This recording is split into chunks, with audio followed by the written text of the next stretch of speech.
welcome back to Mexico News Network's Breaking News. We have excellent information for you guys coming right ahead, but before, let me remind you where we are in the beautiful El Dorado Royal Spa Resort by Charisma. And also stay informed 24/7 by logging on to our website, www.mexiconewsnetwork.com. Don't forget also to follow us on social networks. You'll find us as Mexico News Network. Now let's continue with more information. Visually impaired audiences will soon be able to hear what scenes look like on Netflix shows, like House of Cards. The streaming video platform launched a brand new audio descriptions feature begging with the new episodes of its original series, Daredevil, on Thursday. When Netflix audio descriptions are turned on, a narrator explains what's exactly going on screen. Facial expressions, costumes, and changes in settings will be included in narration tracks, according to Tracy Wright, Director of Content Operations at Netflix, writing in a company blog post. She added that the feature will be added onto major Netflix original series, including current and past seasons of House of Cards, Orange is the New Black, Unbreakable Kimmy Schmidt, and Marco Polo.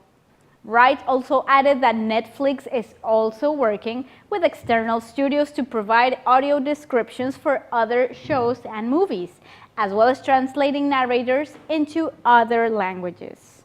4 out of 10 American households with traditional television now also subscribe to some form of streaming service, like Netflix or Amazon, according to a new Nielsen report on audience behaviors. Some Netflix families subscribe to Netflix, Amazon, and Hulu Plus, but most have just one of the services, either Netflix. In fact, Netflix is in 36% of all American TV households, while Amazon is only in 13%, and Hulu Plus is in 6.5%, according to Nielsen. Now moving on to the automobile industry, Nissan is doing a partnership with the Japan Agency for Marine Earth Science and Technology, JAMSTEC, and Topi Industries, a leading manufacturer of robotic crawlers. Nissan supplies the Around View monitor it usually puts in its crossovers and SUVs, which Topi installs on its remotely operated vehicles, and JAMSTEC sends off to the ocean floor. The project even enjoys support from the Japanese cabinet through its Strategy Innovation Promotion Program that aims to bring private sector innovation to government projects. With Nissan's 360-degree camera technology, JAMSTEC and Topi hope to uncover the mysteries of the oceans and seem to be going about it a smarter way than submerging a landlubber like the Juke or Rogue to car-crushing depths. Just what they will uncover remains to be seen, but we are looking forward to finding out what exactly it will be and applaud the initiative. Of course, Nissan is not the first automaker to deploy its technologies in robots to explore undiscovered worlds. Toyota, for example, recently lent its voice recognition system to the Kirobo project that put a pint-sized robot in orbit to converse with the astronauts in the International Space Station. Scientists on board the Thompson will be glued to their computer screens to see what strange life forms appear. As they watch, Neros' robot arm will grab animals and rocks from the trench floor. It will thrust a stiff tube into the seabed and pull up a core sample of the sediment there. And the robot will slurp glassfuls of water in hopes of trapping bacteria and other organisms that manage to survive the extreme conditions. AVM is one of the base technologies for Nissan's autonomous drive vehicles, which the company aims to bring to market by 2020.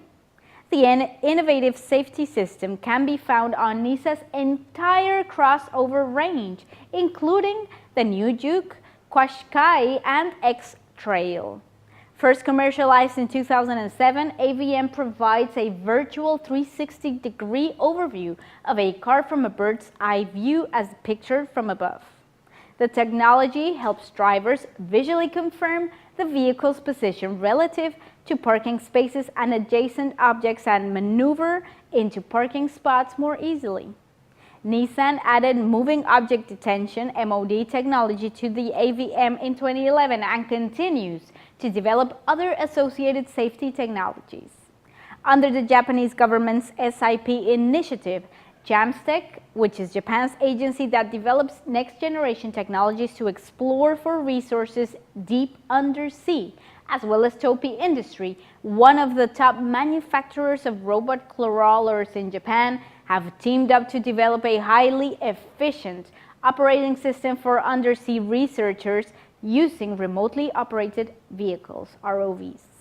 The ROVs being tested by JAMSTEC and Topi include a version of Nissan's AVM, which features 3D picture processing capability. The AVM 3D function is to combine the ROV's camera to improve measurement of distances on the ocean floor.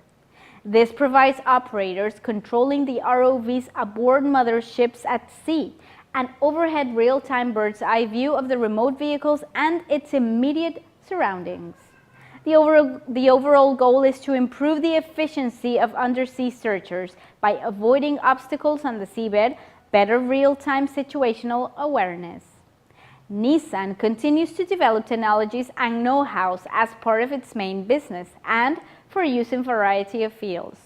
Revenue generated by its intangible assets are reinvested in new technology development, further contributing to Nissan's technological competence. The use of AVM technology in undersea environments is an extension of the autonomous drive technology that Nissan is developing to enhance the driving experience, minimize traffic accidents and injuries, and provide more convenient, comfortable mobility options together with peace of mind. Now, in the year 2001, war wiped out 1,700 years of history in a matter of seconds. Sadly, there was just the first in a series of atrocities that have robbed the world of some of its most prized cultural heritage. However, historical architecture is also under threat from calamities which might well escape our control, such as earthquakes and climate change. The mere thought of losing a piece of our collective history is a bleak one, but loss can't be avoided. Technology can lend a hand. Now, CY-ARC, a non-profit company founded by Iraqi-born engineering, is using groundbreaking laser scanning to ensure that, at the very least, incredibly accurate digital versions of the world's treasures will stay with us forever. Ben Kazira was born in Mosul, Iraq in 1940. He moved to the United States in 1964, and in the 90s, he was instrumental for the design of the very first portable laser scanner. He founded CY-ARC, a company that specializes in digital preservation of threatened ancient and historical architecture in the year 2003. He told CNN 2 events happened that really had an influence on him and his wife.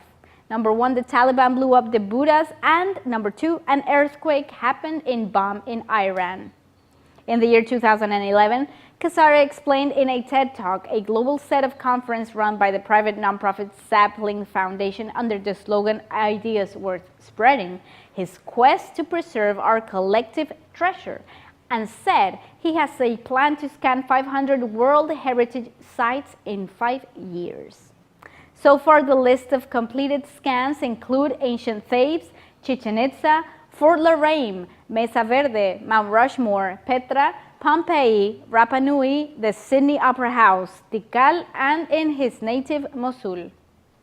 The idea is not just to protect endangered structures, but to offer free educational access to the digital creations of important monuments via the web. Kazira said that they have data, and if something, God forbid, happens to these, the data is right there. In fact, current events have already caught up with the project. The royal tombs of Kasubi in Uganda were destroyed in 2010 by suspected arson. CYArk had mapped them a year earlier, in fact, and that could lead to the reconstruction of what was lost. To scan the surroundings, CYArk uses a portable, eye-safe laser device based on a technology called LIDAR, a portmanteau of the world's light and radar. Although its focus is in providing open access to cultural heritage, CYArk is also attracting interest for the alternative uses of technology. Moving on, nearly 30 years after the nuclear disaster of the name Chernobyl still inspires dread. Pripyat was founded on 4th of February 1970, the ninth nuclear city in the Soviet Union for the Chernobyl nuclear power plant. It was officially proclaimed a city in 1979 and had grown to a population of 49,360 before being evacuated a few days after the 26th of April 1986 Chernobyl disaster, the world's worst nuclear accident the world has ever seen. Clouds of high radioactive particles were released into the air during an attempted routine shutdown for the power plant north of Kiev in the former Soviet Union, which today is Ukraine. Today, the number of tourists seeking to head deep into Chernobyl's exclusion zone, a 30-kilometer radius of contaminated land around the power plant, supports several tour firms.